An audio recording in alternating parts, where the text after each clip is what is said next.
Welcome to the Weekly Digest, a program where we look at and highlight the work of ministers of government as they push the administration's developmental agenda. Prime Minister Brigadier Retired Mark Phillips launched the 5th annual Prime Minister's T20 Cup on Sunday at the Muslim Youth Organization ground. During his opening remarks, he noted how pleased he is to see the growth of the signature softball event. The senior government official also boosted the cash prize in the female battle of the tournament with a donation. So, personally, I will contribute to raising this first prize from $50,000 to at least $100,000. Come on, put your hands together. And the second prize will move from $25,000 to at least $50,000. Right? So, I think what we're doing there is sending a strong message to our female that even though this year we're starting with 4 teams, right? We expect the female category to grow, and hopefully by next year we have increased prize money and maybe 8 teams, because as quite rightly said by Mr. Ramsingh, the female cricket is growing, not only internationally but in Guyana too. Right? And we, as part of the Prime Minister Cup, want to contribute to that growth. He also expressed a desire to see the tournament expanded to include regional teams and more international T20 teams being involved. The event is being organized by the Georgetown Softball Cricket League Inc. and will feature a number of local and international teams over 3 days. Minister of Labour Joseph Hamilton on Monday launched 3 continuous technical and vocational programs for residents of Siparuta in Region 6. Through the Board of Industrial Training, the courses will be delivered in areas such as joinery, electrical installation, and handicraft, with 10 trainees for each course. Minister Hamilton indicated that the programs are significant and beneficial to the villagers. He said they will have access to the courses in their communities and skilled individuals at the end of the training. The programs that are being done in the village, it helps families. It takes the stress off of persons from Siparuta in the event they want to do joinery or electrical installation, and they have to go out to Upper Quarantine Technical Institute, or they have to go to New Amsterdam Technical Institute.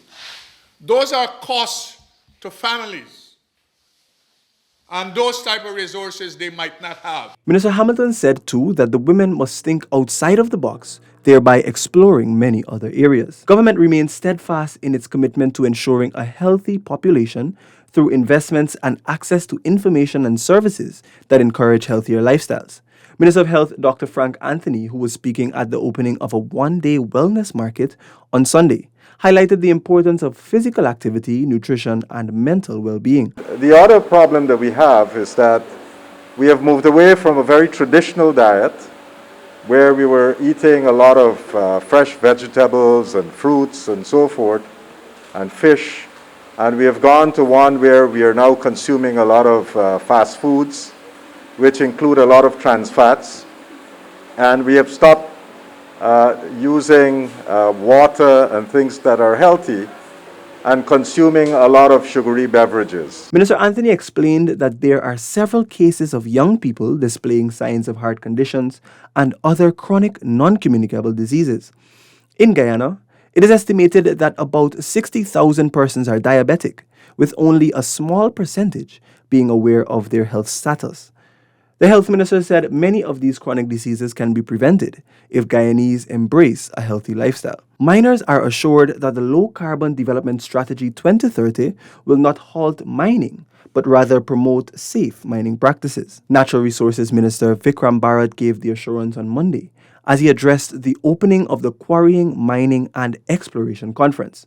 The 2-day conference forms part of the activities of Mining Week, which is being held under the theme Emerging from Adversity, Transitioning to Sustainability. We would have made it clear that the LCDS 2030 in no way will stop mining or logging in Guyana.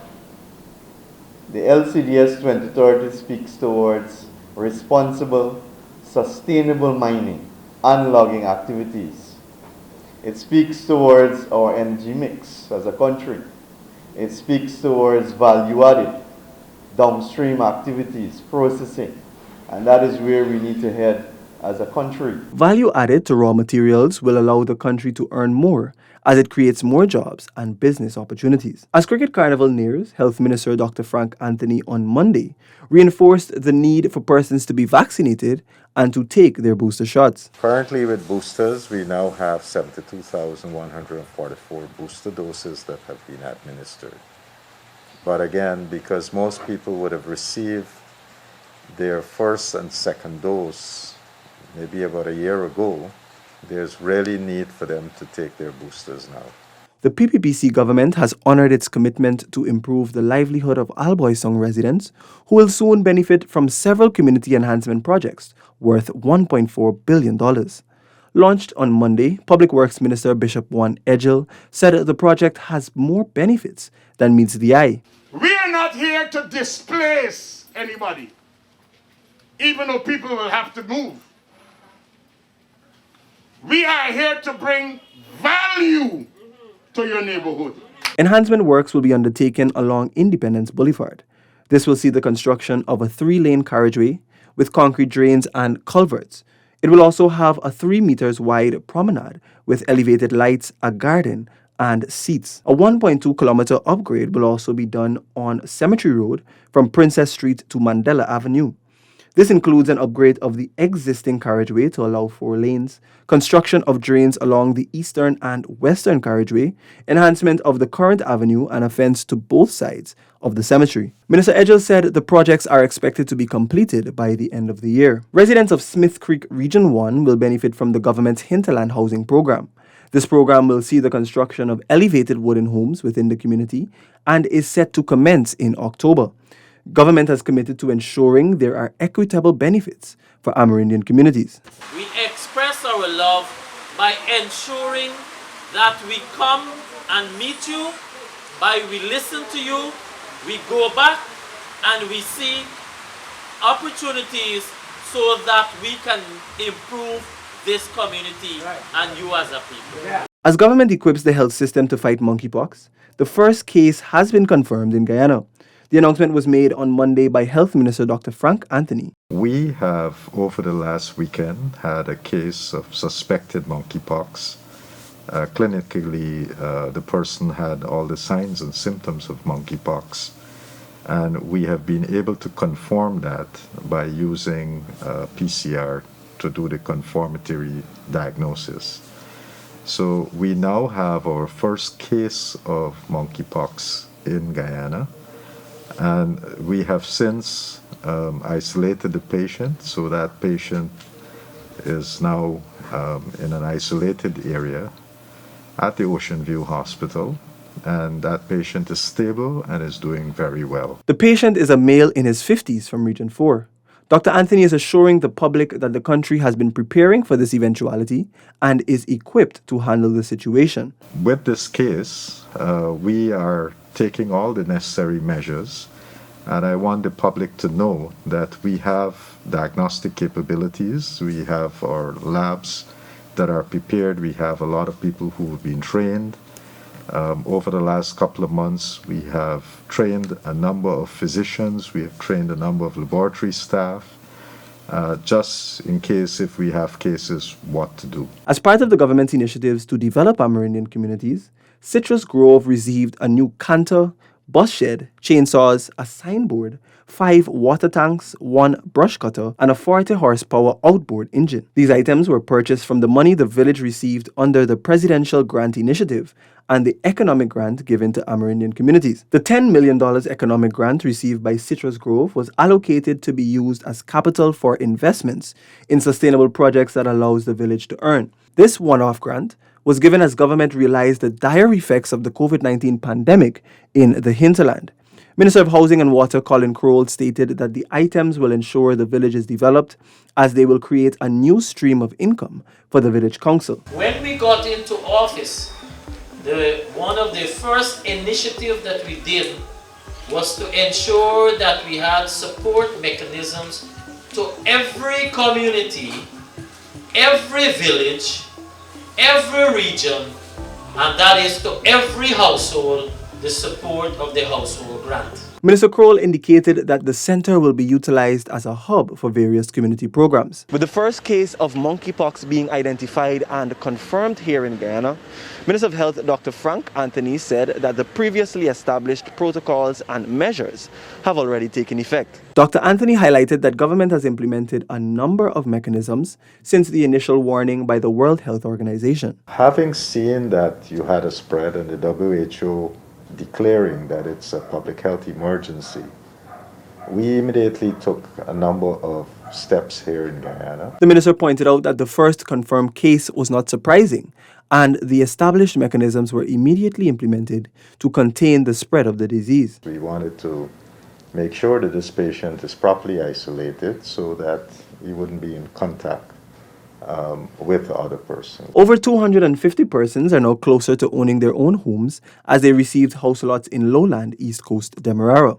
This was done during an allocation exercise led by the Housing and Water Ministry at Hope Secondary School. Minister Colin Kroll, addressing residents, reminded them that there are no exceptions to government's commitment of providing affordable housing. These issues that confront the community of lowland has already some persons who are allocated, and they have never been able to see nor obviously to even reach the stage of access.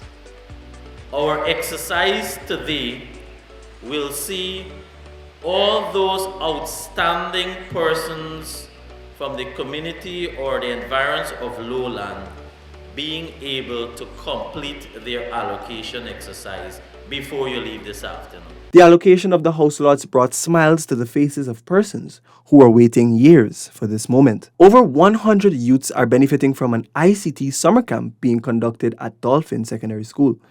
The summer camp is led by the Industry and Innovations Unit under the Office of the Prime Minister.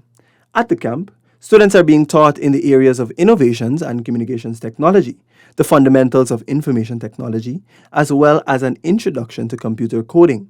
Participants commended the program, saying it is extremely beneficial. Business process outsourcing BPO stakeholders have been reassured that government is a partner that is ready to work to facilitate their expansion in Guyana. GoInvest's Chief Executive Officer Dr. Peter Ramsaroop said government has money set aside for the construction of 2 call centers. One of the centers is going to be constructed in Berbice Region 6, while another in Essequibo Region 2. Dr. Ramsaroop was at the time addressing a BPO stakeholders meeting. He said government is ready to work with their clients to accelerate expansion. We have access to Fortune 500 companies, right?